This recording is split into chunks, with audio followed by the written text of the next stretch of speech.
আসসালামু আলাইকুম। একটি বিষয় লক্ষ্য করছেন, আল্লাহ তাআলা সবচেয়ে বড় ধরা। আল্লাহ তাআলা চাইলে সব কিছুই করেন। আল্লাহ তাআলা উত্তম পরিকল্পনাকারী।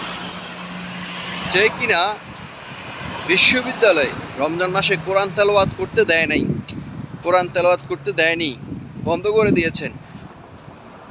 সেই ব্যক্তিকে পদত্যাগ করিয়ে বসিয়ে কোরআন তেলাওয়াত শুনে তারপরে তাকে বাইর করিয়ে দেওয়া হয়েছে ঢাকা বিশ্ববিদ্যালয় থেকে। যে বিশ্ববিদ্যালয় রমজান মাসে কোরআন তেলাওয়াত, কোরআন শিক্ষাটা পর্যন্ত বন্ধ করে দিয়েছিলেন। এর চেয়েও বড় লজ্জাজনক, অপমানজনক শাস্তি আমার মনে হয় দুনিয়াতে আর নাই। যার কারণে এই কোরআন তেলাওয়াত বিশ্ববিদ্যালয় বন্ধ হয়েছে, তাকে পদত্যাগ প্রথমে করায়, কিন্তু তারপর তাকে যেতে দেয়নি। বলে যে আপনি বসেন, কোরআন তেলাওয়াত শুনেন। অসাধারণ, যেটা ভাষা প্রকাশ করার মতো নয়।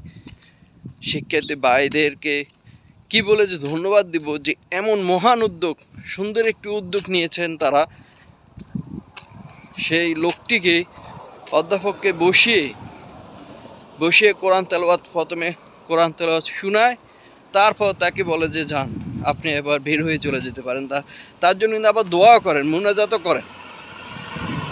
মাশাআল্লাহ, বিষয়টা দেখে অনেক ভালো লাগলো। সুন্দর একটি মুহূর্ত। প্রত্যেকটা স্কুল, কলেজ, মাদ্রাসা, বিশ্ববিদ্যালয়, প্রত্যেকটা জায়গায় কোরআন শিক্ষা, ইসলামিক শিক্ষা হওয়া উচিত, হোক, এই কামনা করছি, এই প্রত্যাশায় করছি। এখনই সুসময়, সোনালি সময় এখনই।